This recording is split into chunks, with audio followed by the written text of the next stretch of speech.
Learn full-stack ASP.NET Core MVC development through building a fully functional web application from scratch. Along the way, you'll learn universal patterns and best practices that apply to any web project you'll create. You'll master everything from data modeling and validation to database integration and external library implementation. This step-by-step approach ensures you'll understand not just what to do, but why you're doing it, giving you the confidence to build any web application you can imagine. Alan O'Mary developed this course. Are you struggling to build projects in ASP.NET Core MVC, feeling overwhelmed by all the moving parts of a full-stack web application? Well, in this video we'll build a personal finance web app, but the process will serve as a guide for building any web application. We'll start from the ground up, covering the basics and progressing to using services for secure data access, making our application ready for production. We'll also integrate an external library called Chart.js to visualize our application's data. Implementing external libraries is an essential skill you need to learn, as certain functionalities often require third-party tools. By the end of this video, you'll have a clear understanding of how to manage different parts of your projects, solve common challenges, and apply new techniques you might not have known you needed. So when you sit down to build your next project, you'll have the confidence and knowledge to do it successfully. Well, welcome to Code the Future. I'm Alan, and my goal here is to help you learn C# and .NET on your own. Now let's get started. Okay, so let me open up Visual Studio and create our project. Just click on create a new project, and we're going to select an MVC template since we're creating an ASP.NET Core MVC web application, and select the first template you see here. Let's name it like finance app and leave the location of the project as it is here. Click on next and leave the latest version of .NET that you have. I'll leave it as .NET 9 here. Everything else I'll leave as they are, and just click on create and wait for Visual Studio to create our project. Okay, so let's get to work. The first thing you should take care of when creating a full stack project is specifying the type of data that your application will take. For this reason, we need to go to the models folder and create our model classes, which basically just represent the data of our application. Each model class will represent a table in our database, and here we will give properties to these models, which will actually then represent each column of a table in the database. So we'll see how this all works. Just go to models, click on add a new class, and for our project I will name the class expense.cs, since we'll store our expenses in the database. And here in the class we will need to specify properties that we want this model or this class to have. First of all, we need an int ID property, so like a unique identifier that each instance of this model will need to take. And then let me take a string property for the description. So whenever a user registers an expense, it describes what this expense is about.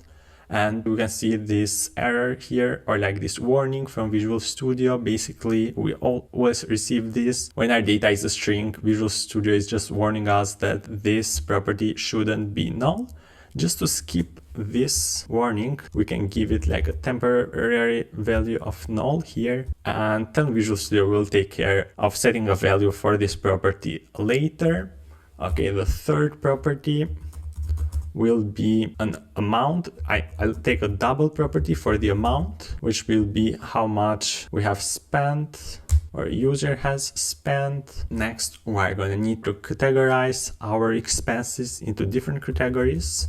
For this reason, I'm going to take a string category property, which is a string. For this reason, I'm going to give it a temporary value here as well.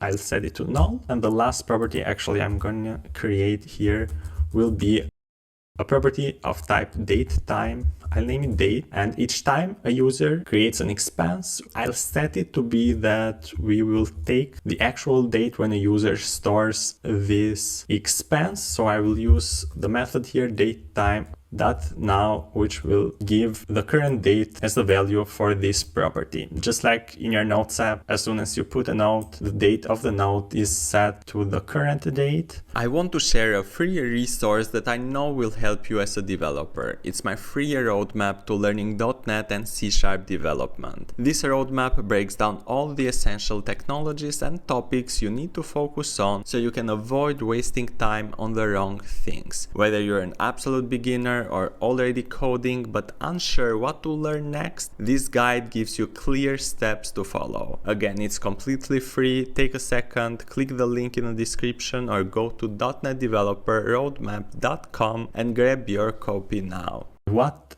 we can do additionally to this model class is that we can add some validation rules using data annotations. Data annotations are these attributes we set to each property so that we restrict the type of data that users input. So actually the int_id property is created by default and it's required by default. Let's say we want the description to be required so that whenever a user registers an expense, they need to specify the description. For that expense, we can write a data annotation called required here. And actually this library of data annotations was imported on top of the page, and we can add the same data annotation for both the amount and the category properties, so that these are all required properties by the users. As I said, the ID is generated automatically and the date property is set by this method automatically as well as soon as an expense is created. And we can set all kinds of restrictions to our properties, to the data that users input. We can, let me take another example. We can set here for the amount property a range so that we do not accept negative numbers. So I'll put the minimum value here to be 0.01, and then the maximum value to be the maximum value that a double can take. That's just the expression you can use for this reason. And we also we have this data annotation has, I think, the property to be able to specify the error message. So the error message will be shown to the users whenever they input a negative amount there. So amount needs to be higher than 0. Okay, now we have arrived to the fun part. Just kidding, at least not yet, but we need to connect our project to the database. How we will do this is that the most common way you are actually going to use to interact with the database is using Entity Framework Core. The exact definition of it is that it is an object relational mapper, or in simpler words, just remember Entity Framework Core as a framework that allows us to interact with the database using .NET objects instead of raw SQL queries. We are going to see how this works, but the first step to connecting our project with the database will be one of the main parts of Entity Framework Core is creating the context class. And we need to go to the root of our project here and add a folder named data, just as a practice. That is the place where we will store our context. Here inside our data folder, I'm going to add a class and I will name it finance app context. Give it just a name. And as I was saying, this context class is basically the bridge between our project and the database, and this has all kinds of methods and properties that allow us to query data from the database, store data in there. In the context class, we specify an instance for each model class that we create for the expense model in our case, and this way, this is the instance we will create here will be the way that we will interact with the table for this class in our database. In order to use Entity Framework Core, you're actually gonna need to install some NuGet packages. if you just go to dependencies here on the right, click on manage NuGet packages, and actually I'm gonna check if I have anything installed by default, but if not, just go to browse here, and you need to install Microsoft SQL Server. The first one is Microsoft.Entity Framework Core.SQL Server. Click on install here, and since we are using a SQL Server database for our project, this is why we need this package. A SQL Server database is the most common choice you'll actually use in .NET. Okay, click on accept here and wait for the package to be installed. Okay, the second package we need is, of course, the Microsoft.Entity Framework Core here.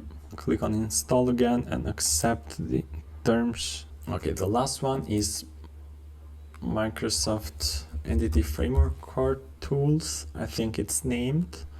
Okay, it is this here, and if you just read the description of these packages, they have a bunch of tools or commands that basically help us interact. In this case, the commands for this package allow us to add the models, the changes, or as they are called, migrations. So just click on install here, wait for this last package to be installed.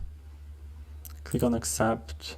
Okay, now that we have installed the packages we needed, let me go back to our data folder, to the context class, and here import the db context class. We need to import, I think, Entity Framework Core on top of the page, as you can see here, and this db context class inherits a bunch of methods and properties that our context needs in order to function properly, so that we have access to these methods and properties to interact with the database. We are going to need to write a constructor here inside this class, and this constructor needs like a bunch of parameters that basically just configure our context to function properly. This needs to take db context options here as a parameter. Here we need to specify the name of our context, options. This will inherit some base options. So I actually do not usually remember this by heart, but these are just some generic parameters the context needs. Let me just see. Okay, the name of the context is finance app context. Okay, and as I was saying before as well, for each model class we create in our project, we need to set an instance. In our context class, we have only one model. For this reason, we'll need to create a db set instance for our expense model class. I'll just name this expenses in plural, and add a getter and a setter to it, and this is basically the instance we will use to interact with our database for this expenses table that will be created there. I hope that's not all that complicated. The next step now is to create a database instance. We will use SQL Server as our database for our project. I already have SQL Server Management Studio installed in my laptop. It's actually a straightforward process. You can just search for download the SQL Server and SQL Server Management Studio on Google. It shouldn't be that hard, but waiting for the SQL Server Management Studio to load. Let me just go here to View, Server Explorer, and we can create the database instance from our Visual Studio, within our project. If you just go here to Data Connections, with the right of the mouse, you can click on Create a new SQL Server database. Here at the server name, I actually have the server name here as soon as I open my SQL Server Management Studio. So I'll just take that name, input it here. Here at the encryption, I'm going to specify false, so that we do not need like a password or username when we connect to our database, and just click on Trust Server Certificate here. And for the database name, I'll just use the name of the project underline data. Click on OK. This database instance will be generated, and if we go to SQL Server Management Studio, actually to databases, let me find, as you can see here, finance app dash data, this will be the database that we just created. And if we go to tables, actually we shouldn't see much because we haven't created any table there. But let me just go back to our project. Here on the properties window on the right bottom corner, you can see property here called connection string. I'm just going to need to copy this, and what a connection string is that it specifies the physical connection of this database instance that we just created. So we need to specify the address of our database inside our app settings.json file. So the address of our actual database, and here if you just write connection strings, just give a name to the connection string. I usually name it like default connection string, and here I'll paste the connection string that I copied from our database that we created. As you can see here, we have the data source, the name of the server, some other configurations, the encryption to false, trust server certificate equals true, what we specified before. And now we have created our database. We have stored the physical location of our database in the app settings.json file. The context is ready. The last thing we're going to need to do before like migrating our model that we created to the database will be to add a service in our program.cs file. In the services container where we specify all of the services our app uses, we're going to need to specify a server to connect our context with the database. So if you can just write here builder.services.add context. The name of the context was finance app context. Okay, here we're just going to need to add a few options here. Let me go to a new line. If you just write here options dot use SQL server, we'll specify the type of database we are using, and here we just need, so that we connect our context to the database, we need to specify here the name of the connection string, and how we get it is by just writing this builder.configuration that get connection string, and here we write the name of our connection string, which was default connection string, closing parenthesis, semicolon.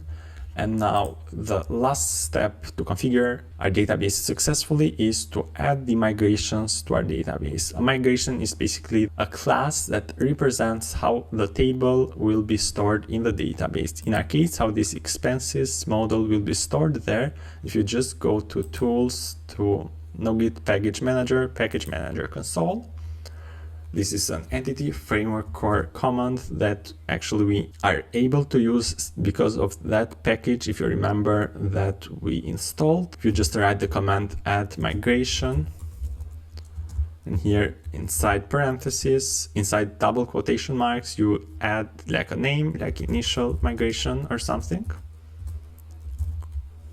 Hit on enter, and we will see the migration, or this class that represents our database schema, how it will look like. So the build started, the build succeeded, and this class that appears here is our migration that, as you can see, specifies a table to be created in our database with these properties. And if you can notice, inside our data, underneath our data folder, we have another folder called migrations. Each migration that we create and store in the database will be also saved here.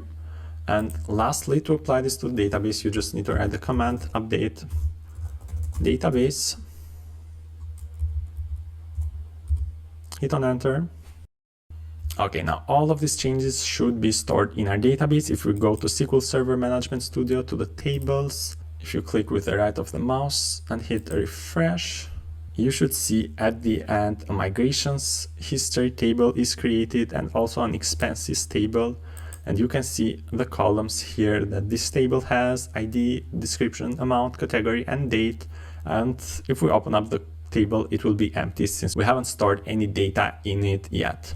Now that we've handled the models and the database for our project, let's just shift our focus to the controller and the view.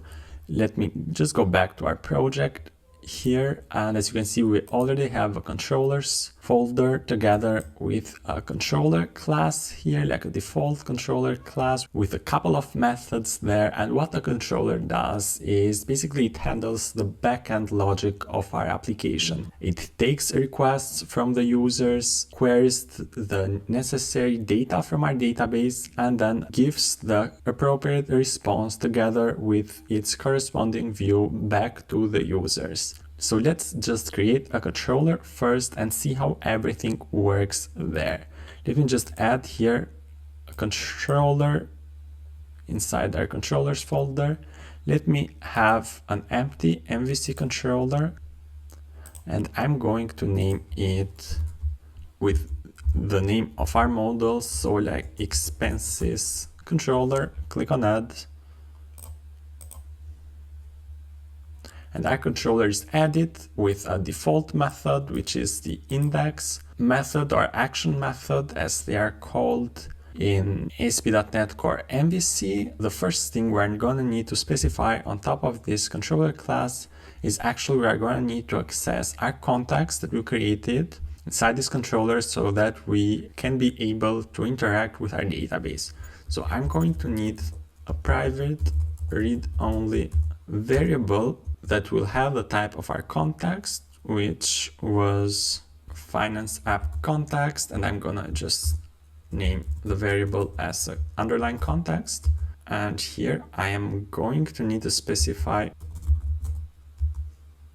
a constructor for our controller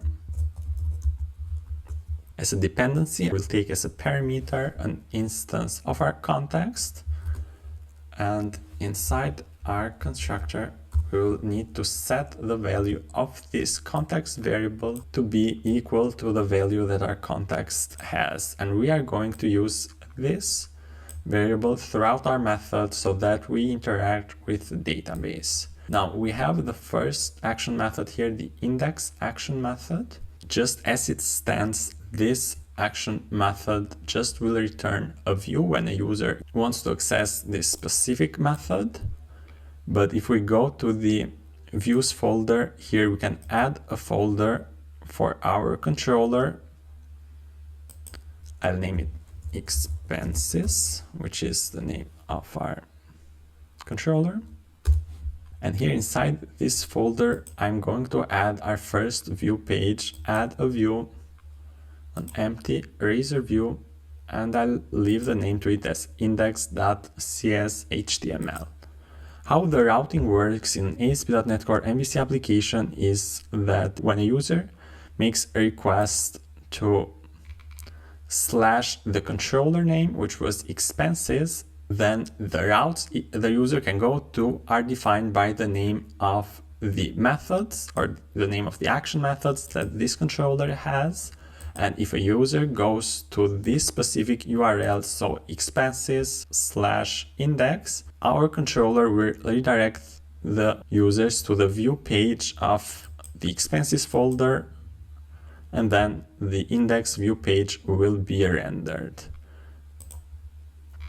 The routing pattern is also specified. If you go to program.cs, here is the pattern for routing that is specified for our application. So users can make requests to the controller / the name of the index, then / an ID if one is needed to access a specific page.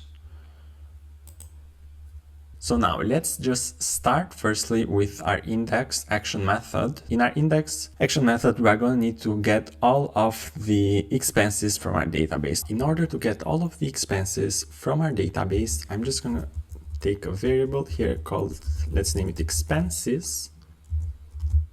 And here I'm going to list the expenses from my database using our context. So underline context, this context variable. Here we can access the dbset instance for our expenses model that we wrote in our context, which was named expenses. If you go to our context again, this was our dbset instance, which we'll use to access this table from our database, but we need to actually set this instance to public so that we can access it outside of this context class. It's my bad. After we have accessed this dbset instance, just write dot, and we can use a method like toList to list all of these expenses, what we have in our database. And then when we return the view, when this action method returns the view, we can add this expenses variable so that all of this data that we take from the database is inputted in our view as well. And now let's just go to our index view page, and on top, just at the very top of our page, we can import this model in the form of an enumerable. Enumerable is an interface that represents a collection of items we can iterate over just like a list. And here inside we need to specify the type of model we will take in this view. To do this, let's just write finance app.models.expense so that we access the expenses model. So this view will take this kind of model, and let's write on the beginning of our web page a header writing something like my expenses, and then we can represent this data in the form of a table. Let me take a table here, or better yet, to wrap all of the elements of our page inside a container class. This is a bootstrap class, just giving the elements a bit of padding and centering everything a bit in our page. Let me paste the table inside our container div element, and we are going to need to specify here a table header, where the elements that we want to be inputted in our table header will be placed, and then a table body for the actual elements that we will query from the database. So here in the beginning, in the table head, we need a table row, and here the head elements for the description. These were the properties basically of our model, for the description, for the amount, which, let me check the model one more time. Okay, the category and the date, yeah.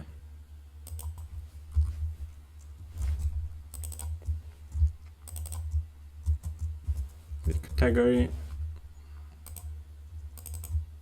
and the date. Now, inside our table body, we are actually going to need to loop through all of the elements the view is taking from the database here. So we can write C# code here using this @ sign. This is just some razor syntax. And we can use a for each loop to loop through all of these elements. Let's take a temporary variable of item in the model, which this represents the data we are taking in this view page. And let's just loop each expense that we are taking in a single row. And here, just using this table data tag, let's access firstly the items description,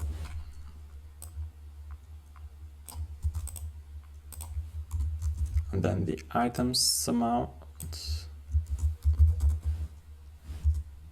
Let's write a $sign here. The items category. And the, let's say the items, which was the last property, the item state. and we can just format the date using the toString method so that the time only contains the year, the month, and the date. And let me just give some stylings to the tables. So well, I'm just gonna use a few bootstrap classes to make the table a bit better looking visually. So I'm giving it a table class and the table bordered class as well, so that the table has some borders, and the table header I'm gonna give to it like table light class. And let me just run the project and see how our view page looks like at the moment.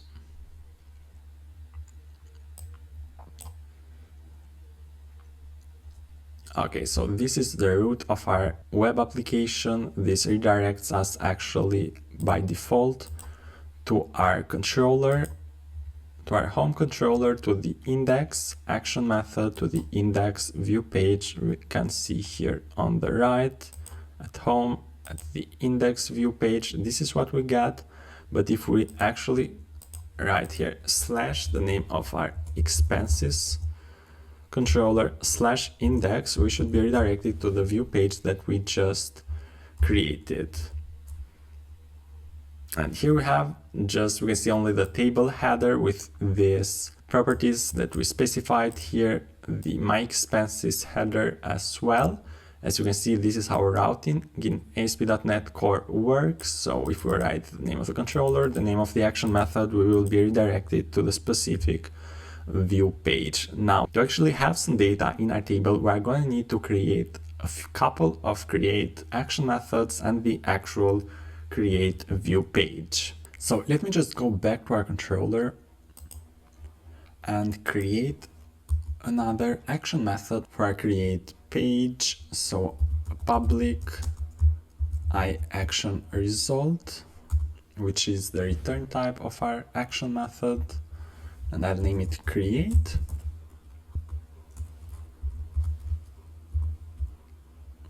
And this action method will just return a view without anything else. So this will only redirect the users to the page with the form where they can submit the data, for which we're actually going to need to create a second create page, but it will be of type HTTP post action method, which is mostly used to get data from form submissions. So this action result here is the return type of this method. This is actually an interface that includes a lot of things like views, JSON, or a lot of different return types that this action method can return. That's just a short explanation for it. But back to the create view page that we need to create. So let's go to the views folder, to the expenses folder. Let me add a view eraser page.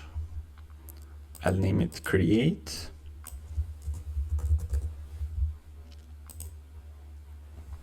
Okay, here on top of the page, we're gonna take the model of finance.models.expense.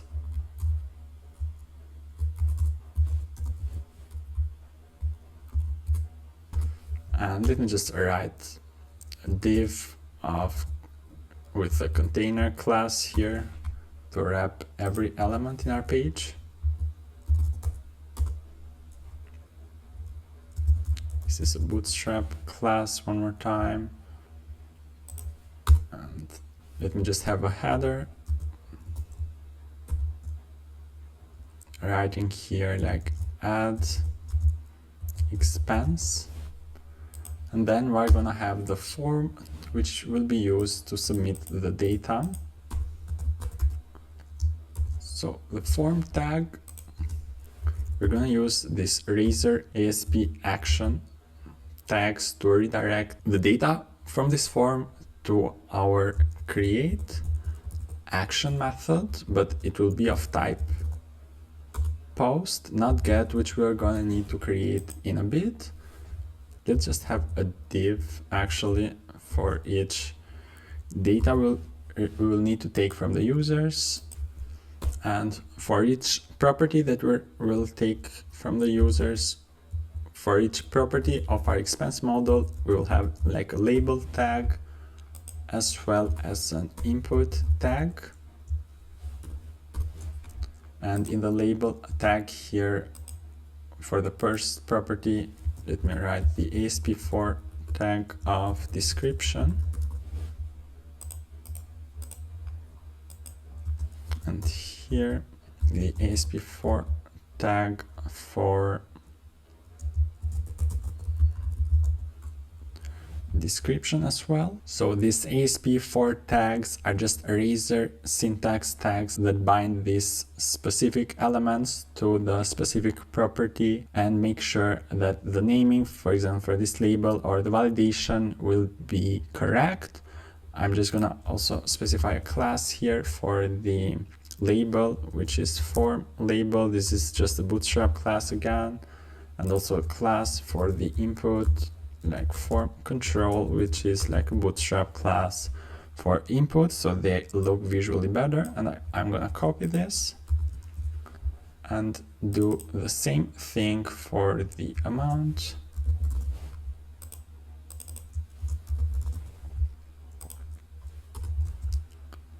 For the category.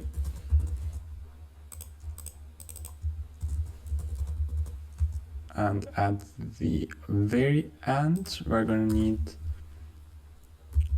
a button of type submit to submit the data that the form will take. I'll just add a few classes of button and button primary to make the button visually better. And let's write inside here add expense or something like that. Let me just run the app one more time to just see how this page will look like. So if we go to expenses/create, we should be redirected to the view page that we just created.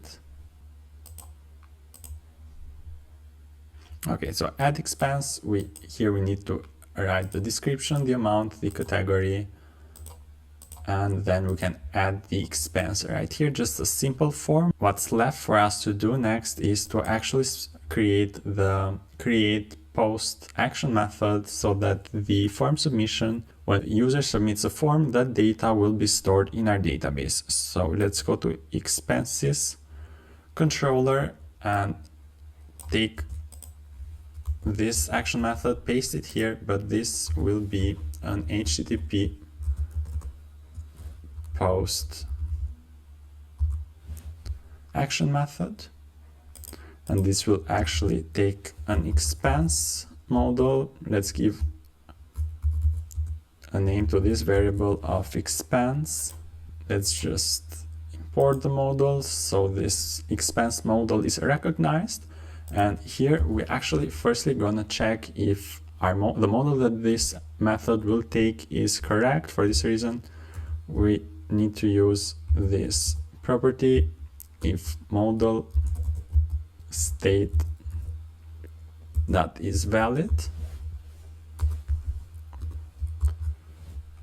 We will then use the context here by writing underline context that expense, the name of the dbset instance, that add the expense we're receiving from the form, and then we'll need to save the changes to the database by again using the context, and then the save changes method, and then at the end we will need to redirect the users with the redirect to action to the index view page.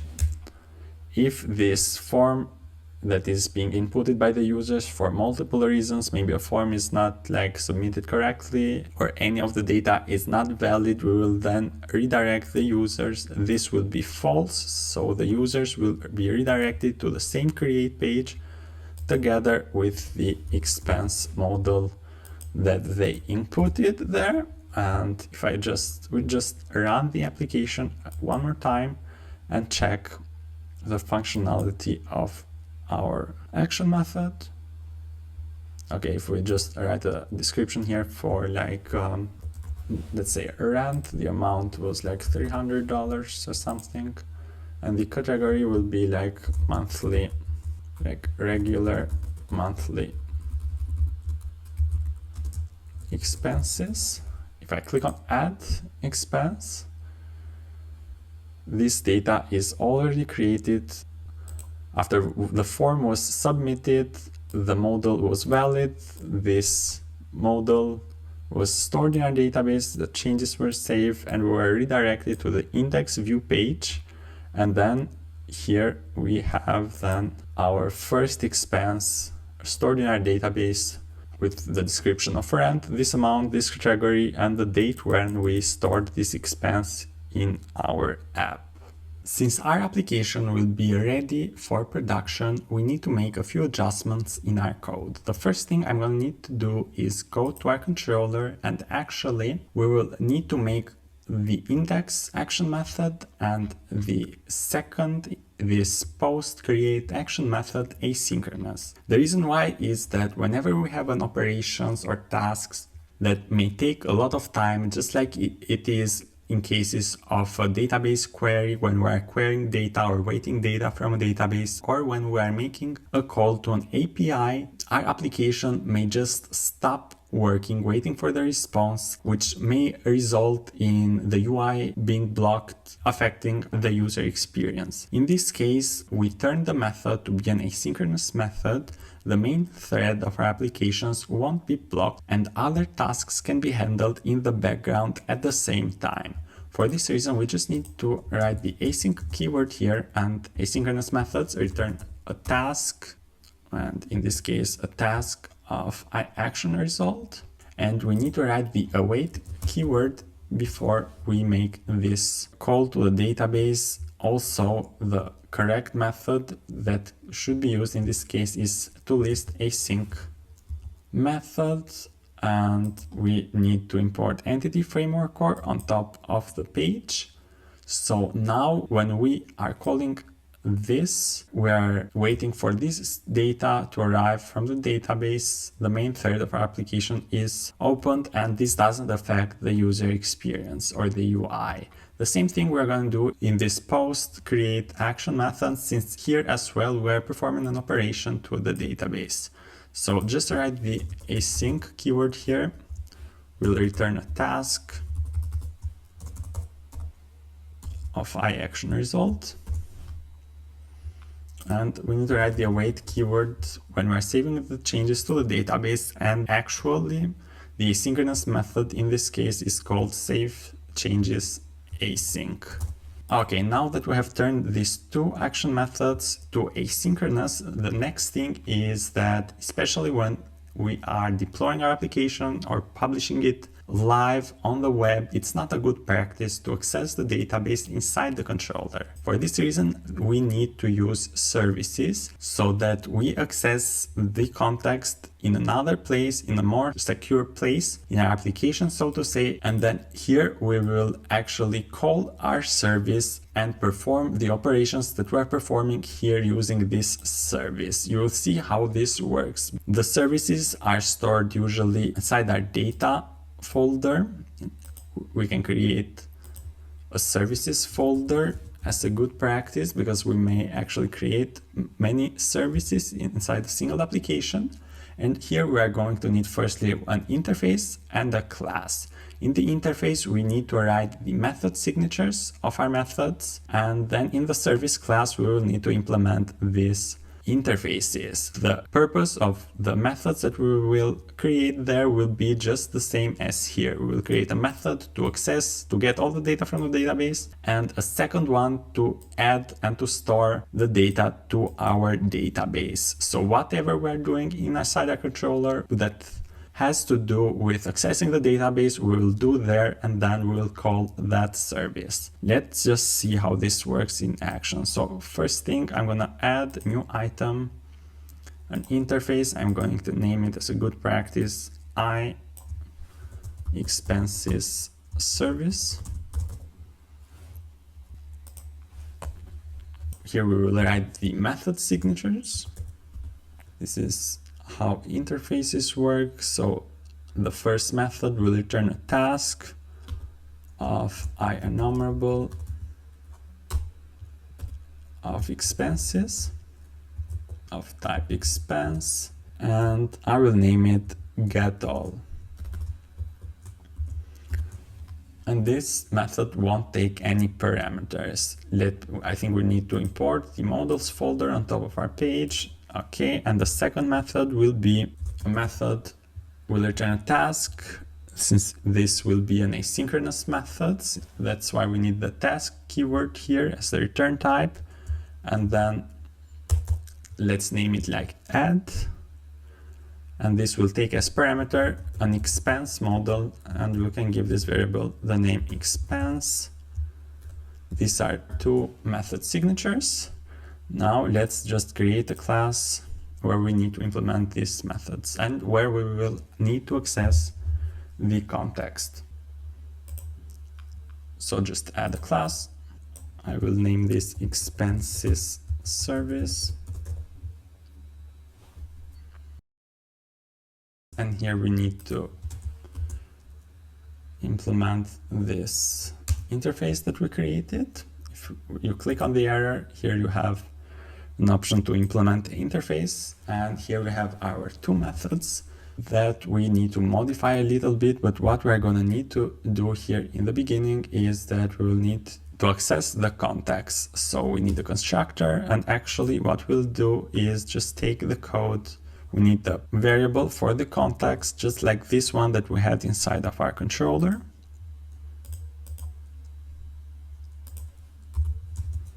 And here we'll need to write the name of the context variable for it.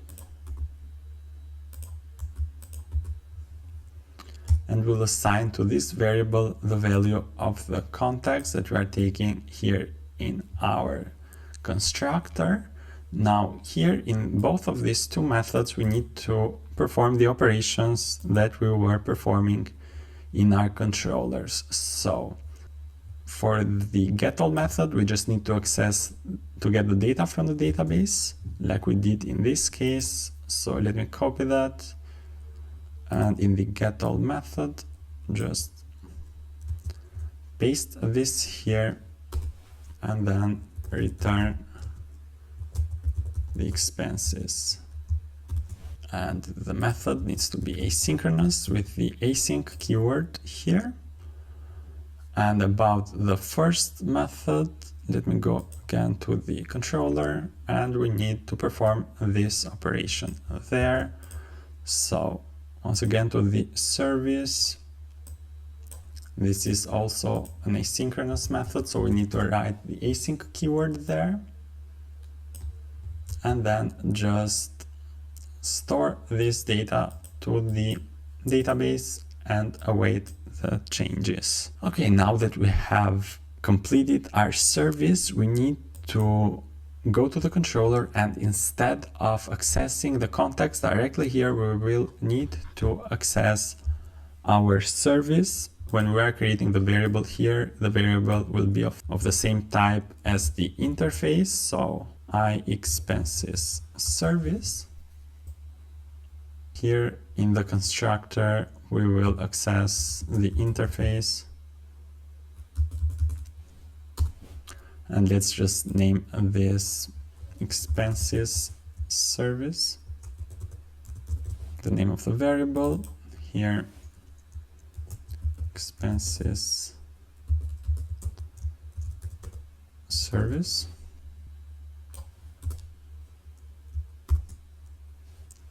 And here we are giving to this variable the value of our service. So this is the variable we will use to perform the methods that we created in our service. So let's just take the methods one by one. In the first method here, we just need to remove this and just write await underline expenses service dot get all, which was the name of our method in our service. And if we go to this create action method. Let's just remove this.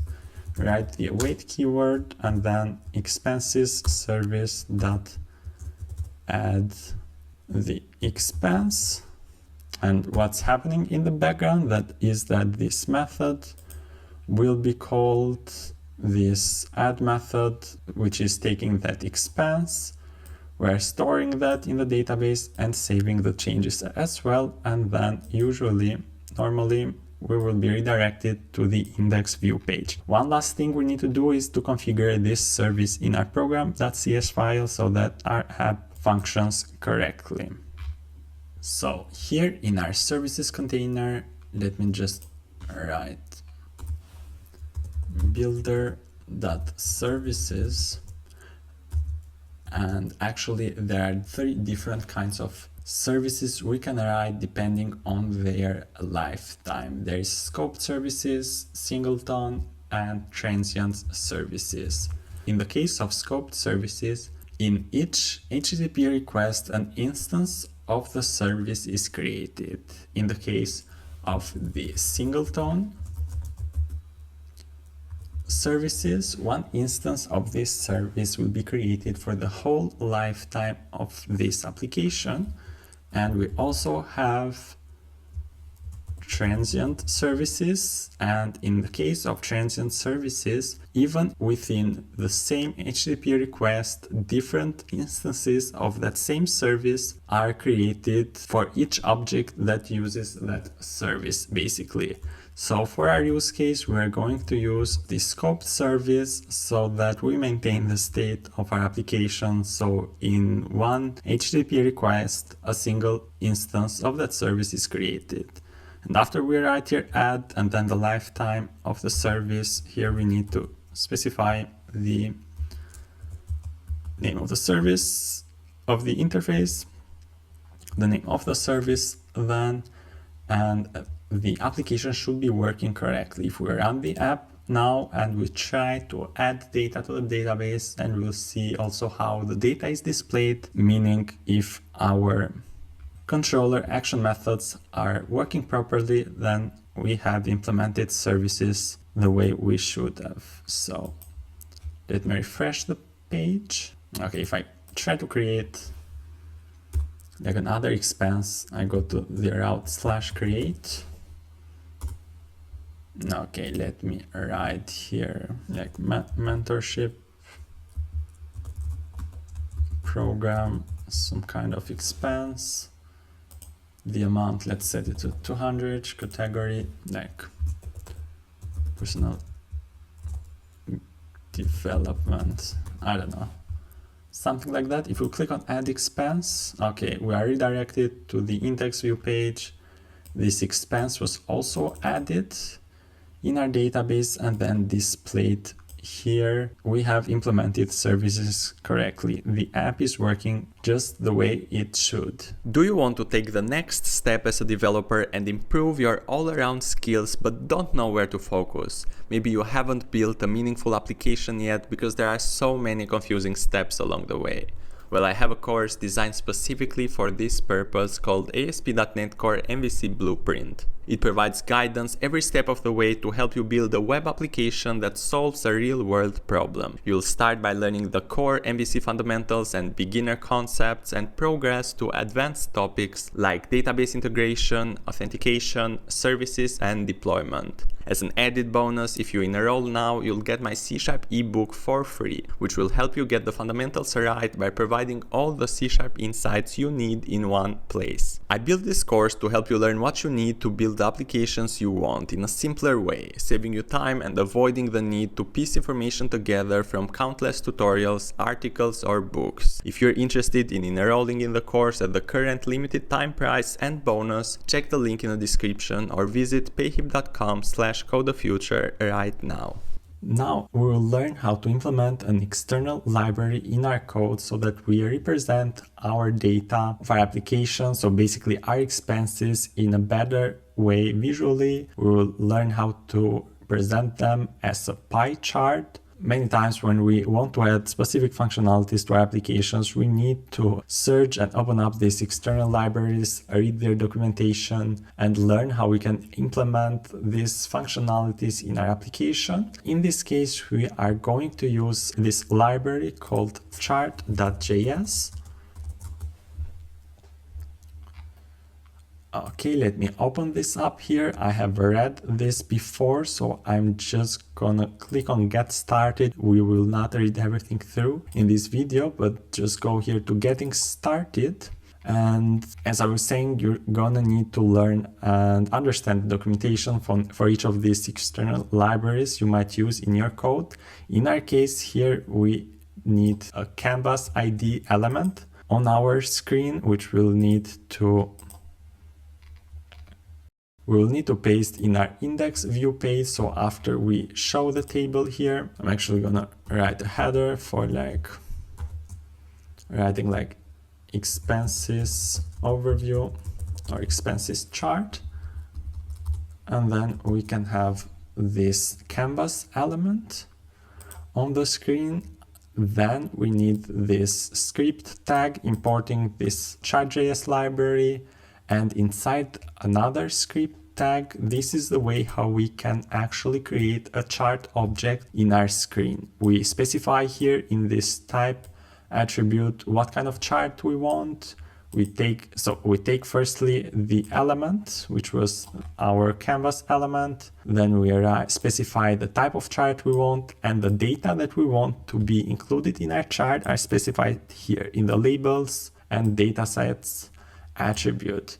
Actually, in this case, this is very static. If we copy this code, we will have this labels printed out, and then the data, we'll see these numbers as the data on our screen. But ideally, what we would want to do for our specific project, we want to get each category and the sum of the total amount spent for that specific category. If we had another expense for regular monthly expenses, we would want that to be added so that we see each category of expenses in a specific slice in our pie chart. The better way to do it would be to filter the data that we want through a link query in our controller, return this as a JSON data, and then we need to make a request using JavaScript, a fetch request to this data, so that then we can use this data in these fields right here. Now, I know this will be using JavaScript.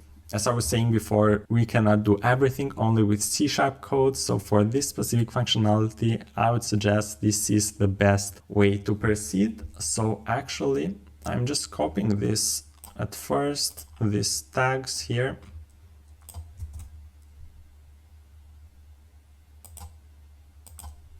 Paste them down below. Let me run the app one more time to see how it looks like just as it is.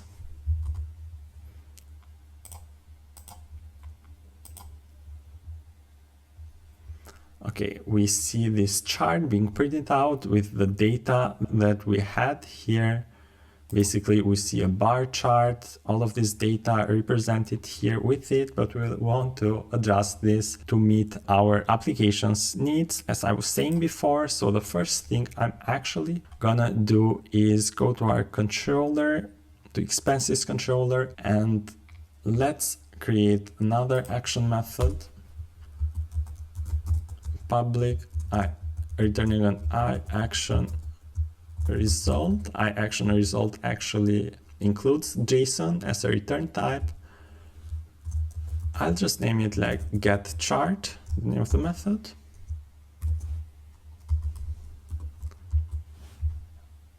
Firstly, we will need to query the data, the categories, and the total amount of expenses for each category in our expenses service, so that we query the data from the database using our service. And if I just go to the interface, firstly here, let's write the method signature. The method that we will create will return a type of iQueryable.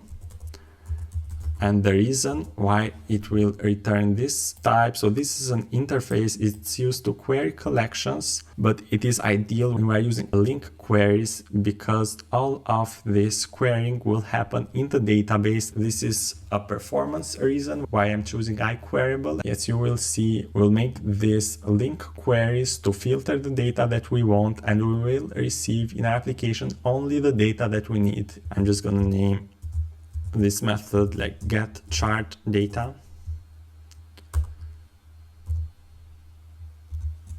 And let's implement it in our expenses service.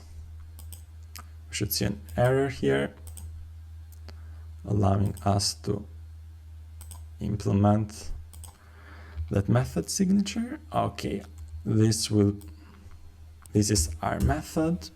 So let's just take a variable, I'll name data, and here we will access our context.expenses. We want to group our expenses by their category. Let me remove this. So group by,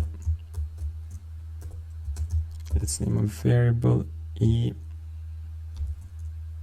in that category. And then here we will write this select method.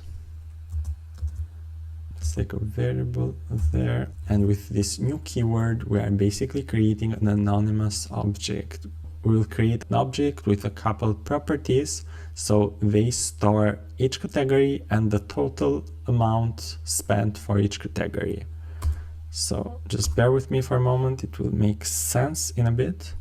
So let's just open the curly brackets. And here, as I was saying, we will create two properties. I'll name the first one category. That will take the key, which we are using to group our items. So basically this property will take each category. And the second property, I'll name it total. And here we will use the sum method to sum all of the amounts of the expenses that belong to this category. So this is what we are doing. And at the end, we just need to return this data variable. It may seem a bit a lot, but all we're doing is we're filtering our expenses, grouping them by category. We are creating an anonymous object where we are specifying two properties. The one will take each category, the second one will make a sum of the amount of all of the expenses that belong to the same category. And then we will actually use this category and total properties. If we go to this documentation, we will use them as the label. The category will be placed at the label, and then at the data here we will have the total expenses amount for each category. That is what we are doing, and this getChart data method is returning the data. If we go to the expenses controller here, let's take another variable, let's name it the same. I'll just use the expenses service.getChart data here, and I will return the response as a JSON that takes this data, so that when we make a request with JavaScript to this specific action method, we will take this JSON and then we will turn this JSON data as a JavaScript object, and we will use it then to create our chart. So let's just go back to our index view page. Okay, inside our script tag, just here on top, let me write a JavaScript fetch function and write the address of our method /expenses, the name of the controller, /getChart, the name of our method where we're making the request to, and then let's write here this JavaScript. Let's just turn the response that we're getting into a JavaScript object, basically.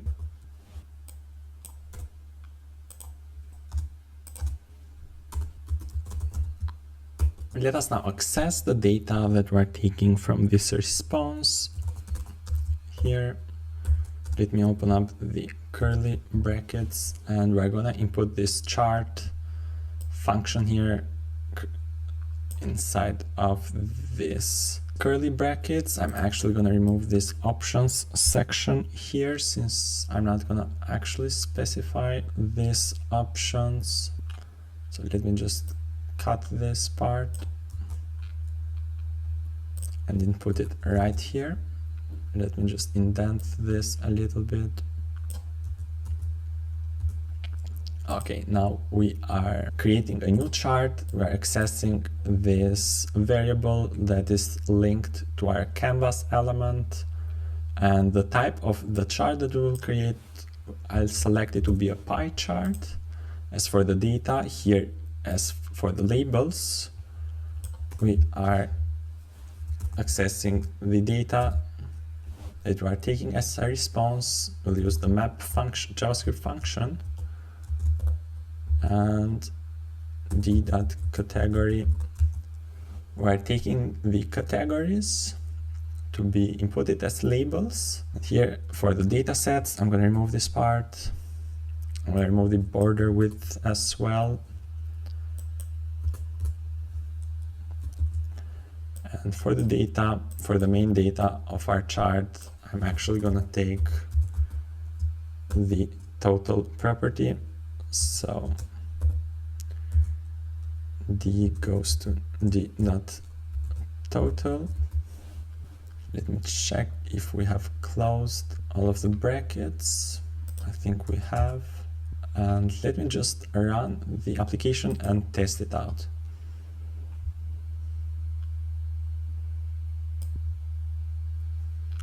Okay, this is our pie chart. Let me just, this looks horrible. Let me just input here at this canvas element some parameters for the width and for the height. Let me just input the maximum width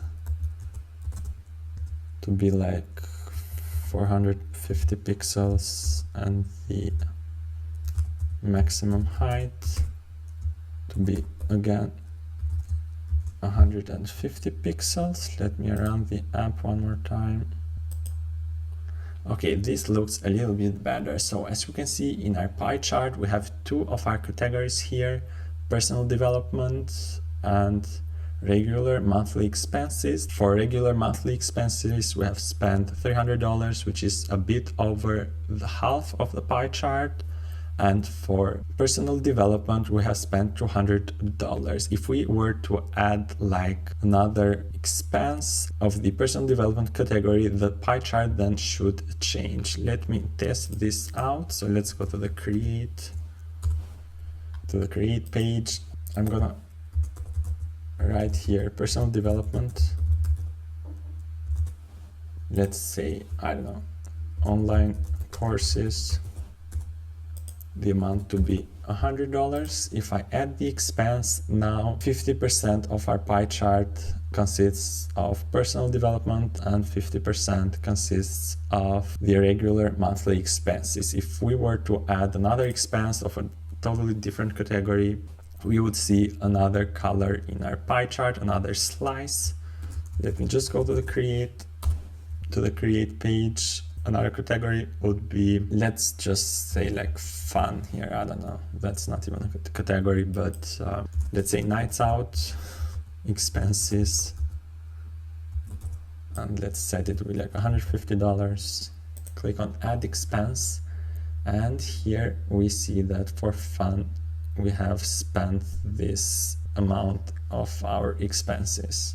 If any of the concepts in this video were not clear or you want to dive deeper, I have a beginner course on ASP.NET Core MVC, which should be on the screen now, that will really help you. So go ahead and click on it. Thank you so much for watching, and I'll see you next time.